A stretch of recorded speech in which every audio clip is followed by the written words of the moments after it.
Hello दोस्तों, स्वागत है आप सबका। मैं PC Singh, motivational speaker, business consultant and your knowledge partner. जैसे कि आप लोग जानते हैं, the PC Singh show channel के माध्यम से आप सबको मिलती हैं कहानियां जो जिंदगी बदल दे, जानकारियां जो आंखें खोल दें। तो आज हम एक बहुत ही मार्मिक कहानी के ऊपर चर्चा करने वाले हैं। एक बार की बात है, एक गुरु और शिष्य जंगल के रास्ते से कहीं जा रहे होते हैं। चलते चलते शाम हो जाती है और उन लोगों को भूख और प्यास भी लग जाती है।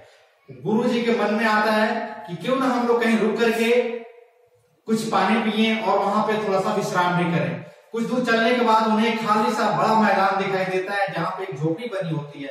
सोचते हैं कि चलो उस झोपड़ी के पास पीने का पानी जरूर अवेलेबल होगा, वहां पे हम चल करके पानी पिएंगे और कुछ देर आराम करेंगे। झोपड़ी के पास जाने के बाद वो लोग आवाज लगाते हैं कि आवाज लगाते हैं घर से, उस झोपड़ी से एक व्यक्ति अपने बीवी बच्चों के साथ, 2 बच्चों के साथ घर से बाहर आते हैं। तो बोलते हैं कि यार हम लोगों को बहुत ज्यादा भूख लग चुकी है और प्यास भी लगी हुई है, हम लोग थोड़ा सा आराम करना चाहते हैं, क्या इजाजत है?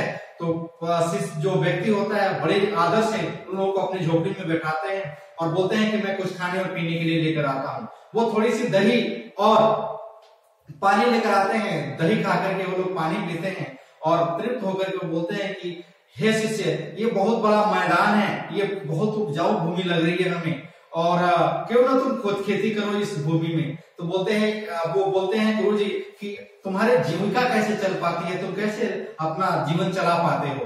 तो वो व्यक्ति बोलता है कि गुरुजी हमारे पास एक भैंस है जो काफी मात्रा में दूध देती है। हम सुबह शाम मैं अपनी भैंस को खोल देता हूँ, वो इस खेत से चारा चर करके आती है और मैं सुबह और शाम दूध निकाल लेता हूँ। उसमें से कुछ हिस्सा मैं दूध को बेच देता हूँ और कुछ हिस्से से हम लोग खा और पी लेते हैं और अपना जीवन ऐसे ही निकलता रहता है। तो कुछ देर बाद गुरुजी सोचने के बाद कहते हैं कि हे शिष्य, हम थोड़ी आज की रात यहीं गुजारना चाहते हैं। तो बोलते हैं कि वो व्यक्ति बोलते हैं कि अहोभाग्य हमारे कि आप हमारे घर एक रात गुजार पाए या आगे भी रह पाए। तो क्या होता है कि वो लोग वहां पे एक झोपड़ी के कोने में विश्राम करने लगते हैं। रात के आधी रात को गुरुजी अपने शिष्य को जगाते हैं और बोलते हैं कि अभी हम लोगों को यहाँ से चलना होगा। तो शिष्य जो कहते हैं कि गुरुजी आधी रात को, तो कहते हैं कि हाँ, आधी रात को ही चलना होगा और इस व्यक्ति की जो भैंस है उस भैंस को भी खोल लो, उसको भी हमें अपने साथ ही लेके चलना है।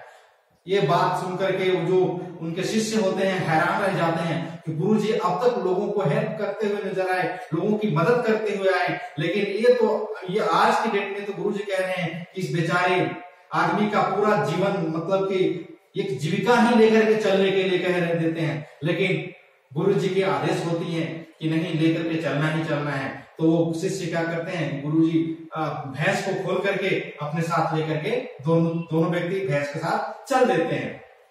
कुछ दिन गुजर जाते हैं। कुछ दिनों गुजरने के बाद, लगभग 8, 10, 12 साल गुजरने के बाद गुरु जी बूढ़े हो चुके होते हैं। गुरु जी का स्वर्गवास हो जाता है और जो शिष्य हैं उनके साथ उस मठ का पूरा एक बड़ा संत होते हैं, बड़ा गुरु बन करके भरते हैं और सोचते हैं कि क्यों ना जो कुछ दिन पहले हमारे गुरुजी जो पाप किए थे, मतलब एक तरह से बहुत बड़ा अन्याय किया था, उसका हम लोग प्रायश्चित कर पाए। इस बात को मन में लेकर के कुछ आर्थिक मदद की भावना को लेकर के उस शिष्य के पास, उस आदमी के पास जाते हैं। कुछ जाने के बाद देखते हैं कि वहां का पूरा मंजर ही चेंज हो चुका है। जहां पे वो बिल्कुल जंगल झाड़ जैसा मैदान हुआ करता था, वहां पे फलों से लदा हुआ बागीचा है और जहां पे वो झोपड़ी हुआ करती थी वहां पे एक बहुत बड़ा आलीशान मकान है। ये सोच करके अब जो शिष्य हैं वो आश्चर्यचकित हो जाते हैं और मायूस हो जाते हैं कि वो बेचारा अपना घर बार छोड़ करके यहाँ से चला गया।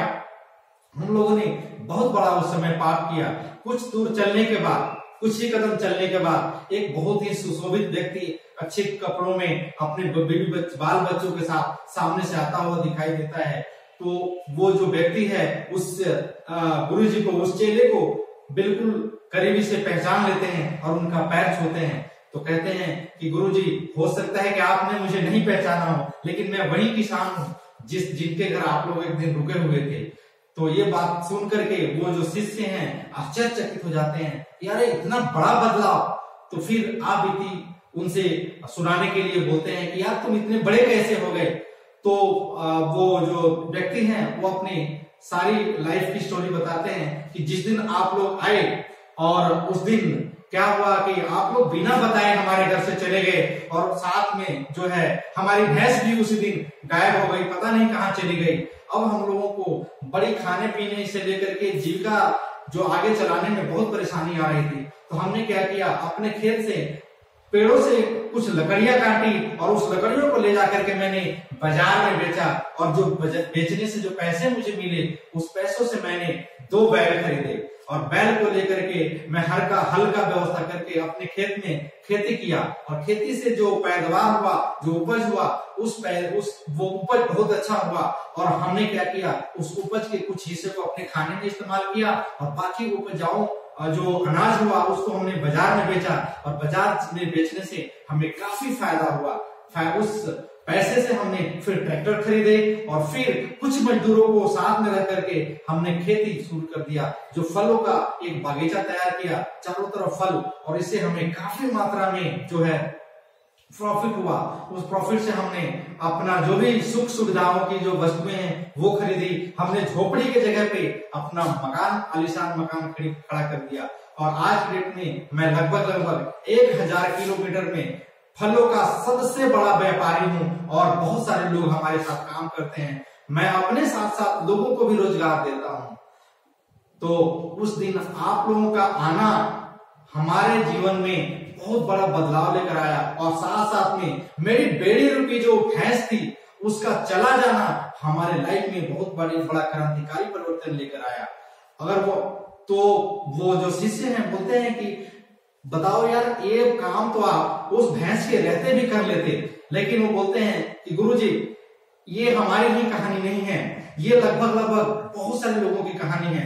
यदि उनके लाइफ में कुछ पैसे आ रहे होते हैं, कुछ नौकरी से या किसी रोजगार से थोड़ा बहुत पैसा आ रहा होता है जिससे उनका जीवन यापन चल रहा होता है, तो वो लोग उसी में संतुष्ट हो जाते हैं, मतलब कि कंफर्ट जोन में चले जाते हैं और वो आगे बहुत सारी चीजों के लिए ट्राई नहीं करते हैं और अपने जीवन में परिवर्तन लाने के लिए एग्री नहीं होते हैं, इसीलिए वो परिवर्तित नहीं हो पाते हैं। मेरे भी जीवन में भी कुछ ऐसा ही चल रहा था। वो भैंस का जो दूध निकलता था उससे हम लोग खा पी लेते थे, कुछ पैसे मिलते थे जिससे हम लोग अपना जीवन चला पाते थे।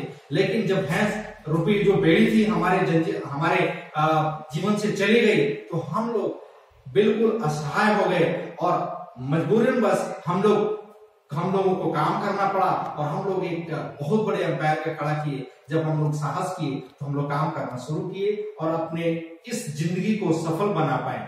तो साथियों, कहा गया है कि माना कि अंधेरा घना है, लेकिन उस अंधेरे के लिए दीप जलाना कहाँ मना है। Thank you very much. यदि आप लोगों को हमारी वीडियोज अच्छी लग रही हो तो लाइक, सब्सक्राइब और कमेंट जरूर करें। इस वीडियो को देखने के लिए तहे दिल से धन्यवाद।